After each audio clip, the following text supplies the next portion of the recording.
طرح میں نے ابھی انگلش میں بتایا ہے، وضاحت کی ہے، تو اردو میں بھی یہ بات سمجھا دیتا ہوں۔ ایک بھائی نے سوال کیا ہے کہ اسلامک کنٹریز میں، اسلامک ممالک میں، وہاں پر روزہ رکھنا تو آسان ہوتا ہے کہ آپ کے ساتھ جتنے بھی احباب ہیں، وہ کالیگس ہیں، وہ سب روزے کی حالت میں ہوتے ہیں، وہ بھی روزہ رکھتے ہیں، لیکن یہاں پر ان ممالک میں مشکل ہوتی ہے، دشواری ہوتی ہے کہ اگر آپ روزے سے ہوں اور آپ کے ساتھ وہ کالیگز ایسے ہوں جو روزہ نہیں رکھتے، تو وہ آپ کے سامنے کھا رہے ہوتے ہیں،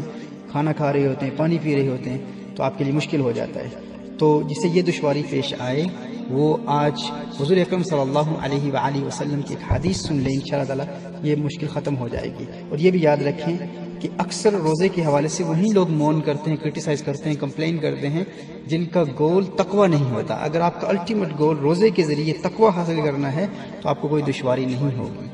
کیونکہ اگر آپ کا گول اللہ کی رضا حاصل کرنا ہے، اللہ کا قرب حاصل کرنا ہے، تو آپ اس پیاس اور بھوک کو انجوائے کرتے ہیں، آپ اس سے لطف اٹھاتے ہیں، آپ کو مزہ آتا ہے۔ جب آپ اس پریشانی سے، اس تکلیف سے گزر رہے ہوتے ہیں، اس بھوک اور پیاس سے، تو آپ کو اس کے ذریعے اللہ کا قرب مل رہا ہوتا ہے، تو انسان اس کو انجوائے کرتا ہے۔ لیکن اگر آپ کا مقصد اللہ کا قرب حاصل کرنا یا حقیقی خوف اور ڈر حاصل کرنا نہیں ہے، تو پھر آپ کو دشواری ہوگی، آپ بار بار وقت دیکھ رہے ہوں گے کب افطار کا وقت ہوگا، کب کھانا اور پانی ملے گا۔ تو محترم احبہ،